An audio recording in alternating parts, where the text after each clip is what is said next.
आप सबको समझौता एक्सप्रेस में खुशामदीद। मैं हूं उर्दू वीओए वाशिंगटन से कौकब फरशोरी और मैं हूं वॉइस ऑफ अमेरिका हिंदी की निहारिका आचार्य। अगले हफ्ते यूएन जनरल असेंबली सेशन के दौरान इंडिया और पाकिस्तान के लीडर्स एक बार फिर मिलेंगे, लेकिन इस बार दोनों की इस मुलाकात को दोनों के रिश्तों को लेकर, दोनों देशों के रिश्तों को लेकर कोई बड़ी उम्मीदें नहीं जताई जा रही हैं। वो क्यों, आज उसी पर चर्चा समझौता एक्सप्रेस में।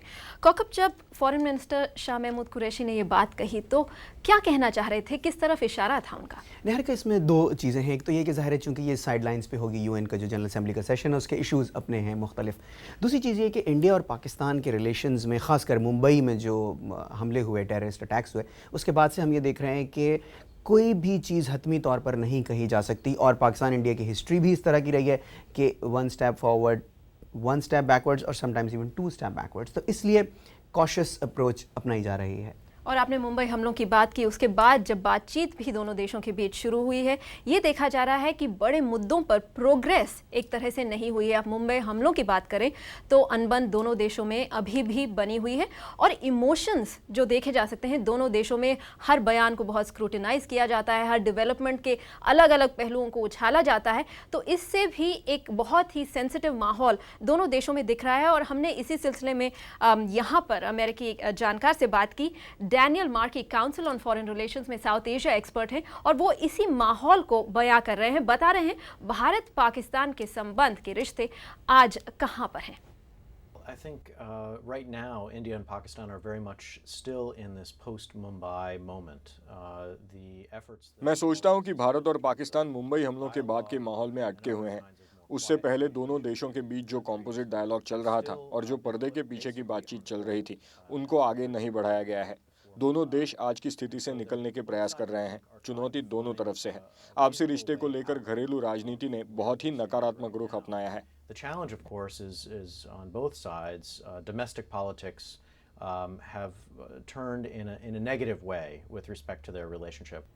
रिश्तों में बेहतरी के हवाले से डैनियल मार्की ज़ाहिर है कि पुरुमीद तो हैं, कुछ ऑप्टिमिज्म नज़र तो आ रहा है, लेकिन जो इम्पॉर्टेंट चीज़ है निहारिका, वो दोनों मुल्कों की डोमेस्टिक पॉलिसी है कि अपने अपने मुल्कों के अवाम में वो कॉन्फिडेंस किस तरह से इंस्टिल किया जाए कि जब लीडरशिप आगे बढ़ेगी बातचीत के लिए तो ज़ाहिर है कि कोई चीज़ कॉम्प्रोमाइज़ नहीं होगी। और गिव एंड टेक का जो माहौल होगा उसे भी इस नज़र से नहीं देखना चाहिए कि किसी का नेशनल इंटरेस्ट कॉम्प्रोमाइज़ हो रहा है या किसी के इंटरेस्ट्स को धचका पहुंच रहा है। अपने अपने अवाम को ये बावर कराना बहुत ज़रूरी है। और ये ज़रूरी है ये समझना, हम बार बार कहते आ रहे हैं हमारे इस प्रोग्राम में भी, कि दोनों देश पड़ोसी हैं, एक साथ मिलकर आगे बढ़ेंगे।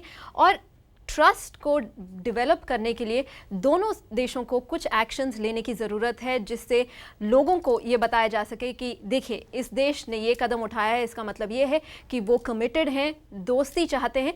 ऐसा दोनों देशों को करना होगा।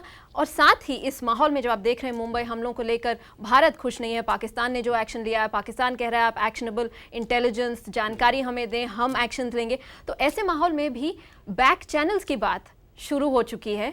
यही खबरें आ रही हैं, पता नहीं कितना विश्वास किया जा सकता है उन पर, लेकिन पाकिस्तान की तरफ से फॉर्मर फॉरेन सेक्रेटरी रियाज मोहम्मद खान का नाम लिया जा रहा है। निहारिका, बिल्कुल। और क्योंकि बैक चैनल जो डिप्लोमेसी है उसने पास में भी काम किया है और इस दफ़ा भी उम्मीद की जा रही है, लेकिन अगेन वही बात है कि बहुत ज़्यादा तवक्कुआत इस वक्त नहीं हैं।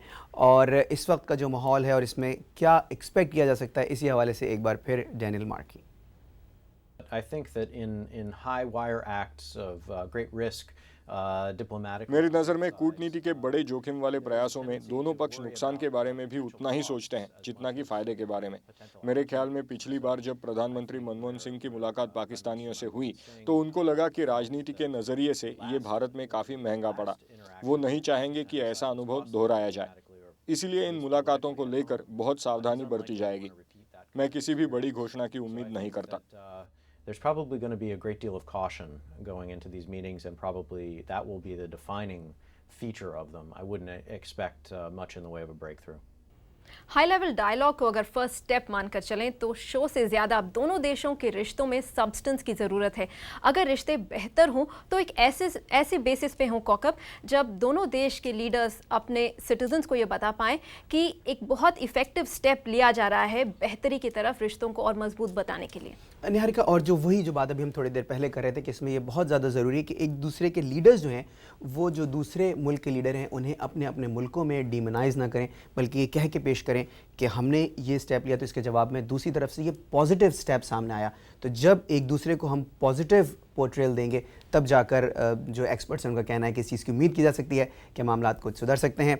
आज के समझौता एक्सप्रेस में बस इतना ही। कौकब और निहारिका को इजाज़त दीजिए।